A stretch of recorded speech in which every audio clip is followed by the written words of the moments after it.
2 Timothy 3:7. Ever learning and never able to come to the knowledge of the truth. Ever learning. You know, people are always studying their Bibles and reading their Bibles or studying all kinds of things, but never really figuring out exactly how it works. But when you're studying the Bible, you're always learning something, but you're never able to come into the knowledge of the truth. And what is the truth? Jesus said in John chapter 14, verse 6, I am the way, the truth, and the life. And John 4:24, God is a spirit, and they that worship him must worship him in spirit and in truth. The knowledge of the truth is knowing who Jesus is and accepting him for who he is. Now, there is a Godhead body. There is the invisible Spirit of God. All right? God.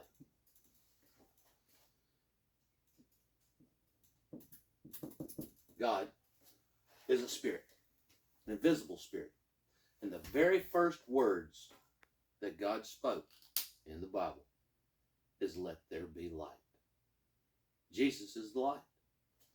Because you see, I don't know if you've ever noticed this before or not, but let me get to Genesis here. Take my glasses off because I'm getting old. And God said, let there be light. And there was light. And God saw the light, and it was good. And God divided the light from darkness, and called the light day, and the darkness he called night. And that was the evening and the morning of the first day. First day. And second day.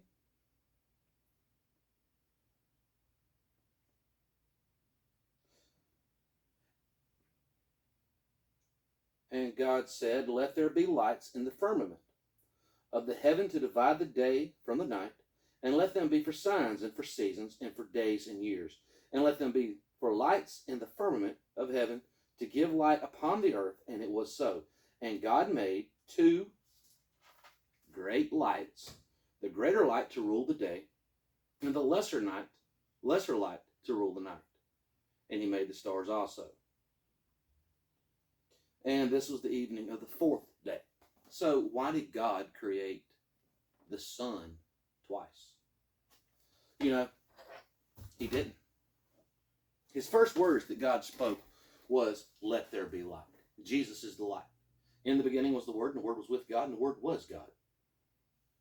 The very first creature of all living things to ever be created was Jesus. When God said, let there be light. That is when Jesus came. And all other life came from Christ. Ephesians 3:9, for all things were created by Christ. First book of Colossians. All things were created by his hands. Now Jesus did say, but the Father is greater than I. But yes, it's true. The Father is greater than Christ. The Father is an invisible spirit that is only within Christ in fullness.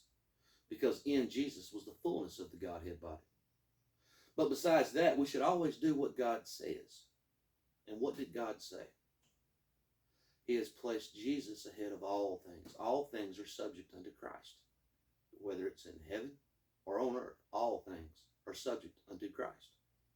He is the King of all.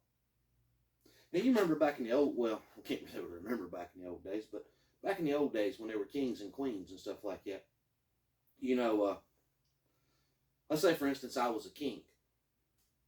And I'm one of them beheading kind of kings. I'll whack your head off and kill you, whatever, for looking at me sideways. And I decide that I want my son to be king now. I don't want to wait until I die to hand the kingdom over to him. I want him to go ahead and be king. So I announce that my son is king. All right. If you ever come to me with a problem in the kingdom, I'm going to have your head cut off. Because I'm no longer king. My son is. You didn't do what I said. If that's making any sense to you. Jesus is to be your Lord, your God, your King. Jesus is to be your everything. But yet, in religion, we find a confusion in this. Because for some reason or another, the devil has got into churches and religion and the whole thing, and he's chiseled away. And I know why he's done it, because he don't want what Jesus has planned for us. He don't want it. The devil has chiseled away just enough to where you think you've got the Spirit, where you think you can do what's right. But you're missing the biggest thing. You're not coming into the knowledge of the truth. And the knowledge of the truth is very simple. That Jesus gave his flesh on the cross so that he could be within us, to give us his Spirit, so that we could do things here on this earth, not really greater than Christ, but it's worded greater. To have that ability within us to be able to do things so Christ-like, healings, casting demons, whatever, the things that he did. We would have that opportunity and that potential within us, each and every one of us. Because if the devils had known that, they never would have crucified the Lord of glory. That is the power that we are to have. The demons and devils are supposed to be subject unto us. Are they subject unto you? You know, can you tell those demons of addiction or whatever to move on, to get going from you? Can you tell the demons and the whatever of sickness to be gone from you? You know, can you face your day with a smile knowing that Jesus is right there with you and guiding you just each and every day and showing you his love and his mercy? In a sense, we are to be in heaven right here on this earth. Oh, and I know that's a very controversial thing to say. To say that we should be in heaven right here, right now. But ultimately, what is heaven? What more could you ever expect than to just spend time with your God? But you have that opportunity here and now. All you have to do is humble yourself unto Christ. Cast all your cares upon him, all your worries upon him. Worry about nothing else except for satisfying him, the one that called you out of darkness, the one that loved you when no one else could. But you may not ever reach that point. You may not ever have known those sad times, those darkened days. And I guess it's wrong of me to say that I hope you find them. But as long as those days lead to Christ, it don't matter what you go through.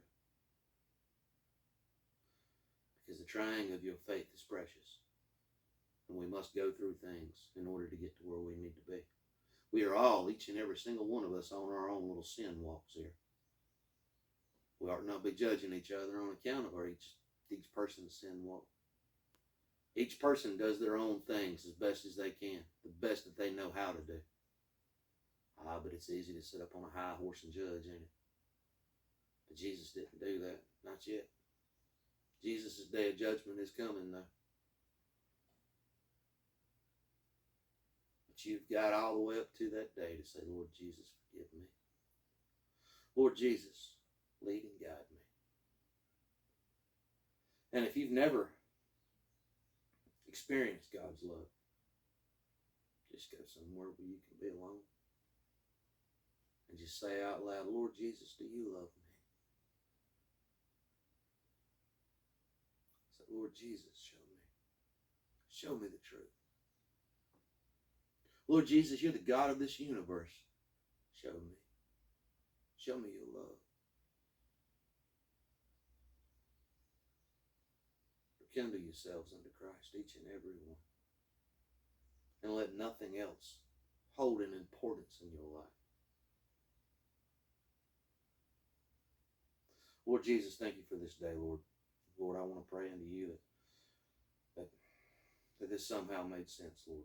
Lord Jesus, Father, I pray that you pour your love out, your blessings out, your mercies. Father Jesus, you are everything. Have mercy on us, Lord. Have a blessed day.